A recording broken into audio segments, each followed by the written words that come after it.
Now, some people, mistakenly, I believe, think that now that we have Barack Obama as president, that we live in a post-racial society. And I don't question the people's motive. I trust that they're sincere. I just believe they're wrong.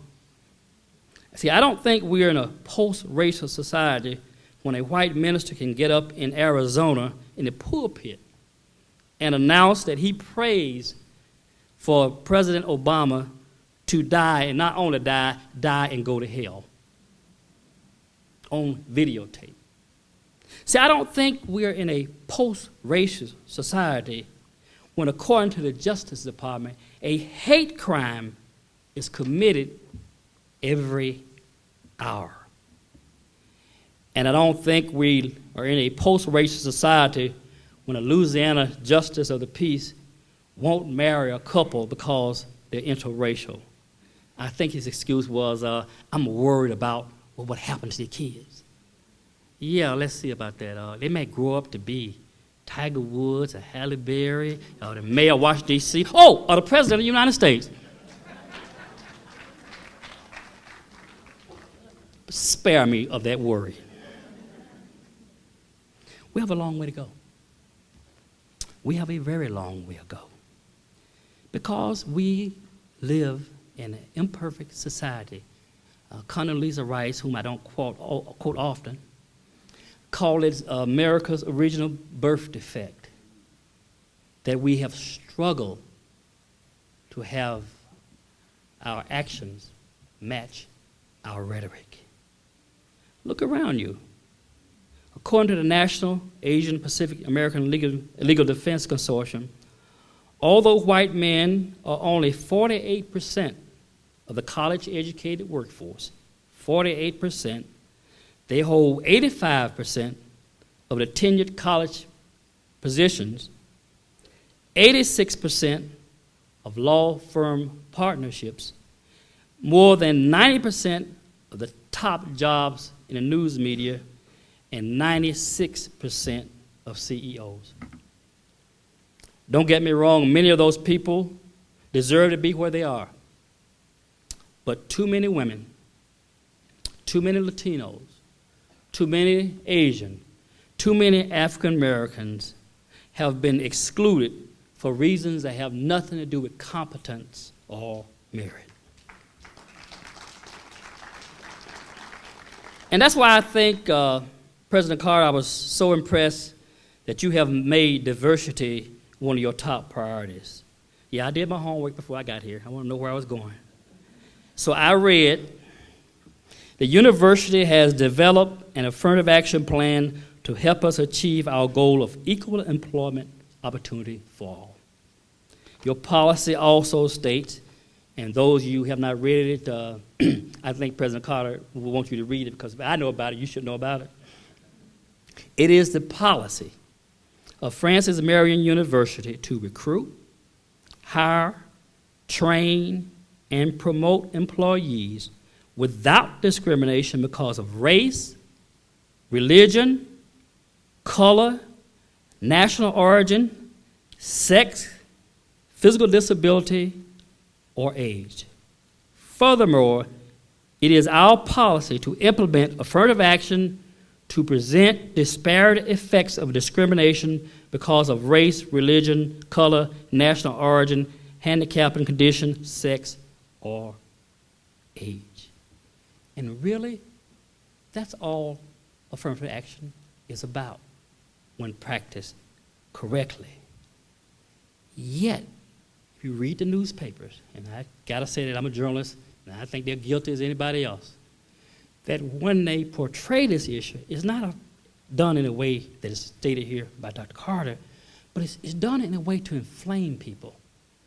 The very choice of language, saying things like race-based preferences or sex-based preferences.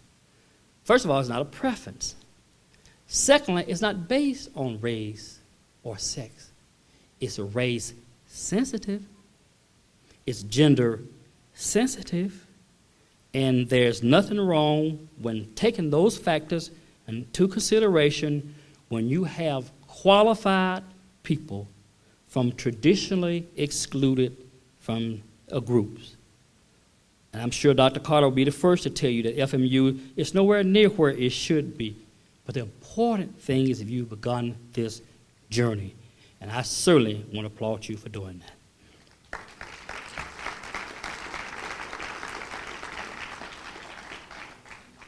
Young people,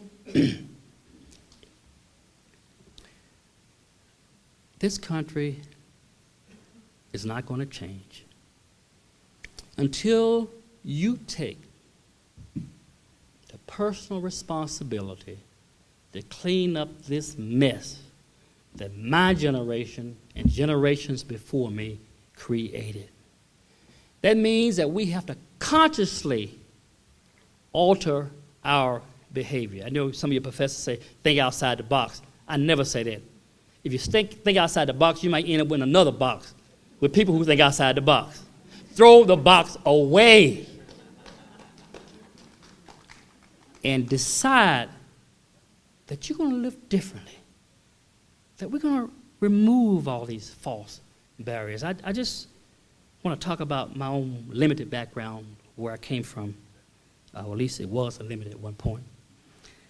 When I went to Sports Illustrated in 1970, I pretty much had grown up in an all-black community in Alabama, segregated. And there were some other young people who started Sports Illustrated with me who also had limited background. I'm thinking about Larry Keith, a proud graduate of the University of North Carolina, and has an accent to prove it. I'm thinking about Ron Scott, who's a Mormon from Utah.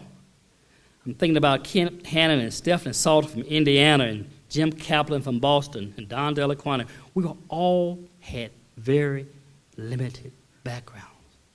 And in a way, we were competing for the same promotions. But once we got there, not only did we work together, we played ball together, we partied together, we danced together, and we had a good time. And to this day, most of us are still friends. We didn't go out and set up a program saying we're going to interact with people different from us. We're just simply saying, I like you. And that's enough. And I'm not going to prejudge you. And I think that you have an opportunity to bridge some of these gaps. And you never know where it'll take you. I had a guy named Craig Trickstead in Washington, white guy who grew up in a farm in Minnesota. We had the same interest, helping young people get into journalism. And we ended up being and remain best friends now. I was going to Boise. He was getting married in Lewiston, Idaho. And I was going to Boise, and his ladies were shining shoes at the airport. And they said, where are you going? I said, I'm going here to be the best man at my friend's wedding. One of them said, I bet you he's marrying a white woman, isn't he? I said, yeah, he's white. Think about that. Think about that. We can't imagine somebody of opposite race who could be your maid of honor or your best man. That's where we must move the conversation to. And not just black, white either. We got to talk about expanding the whole pie for everybody, include Latinos and Asian and certainly Native Americans. We need to re-engage ourselves, and we need to re-engage others. I think that's the lesson from Martin Luther King.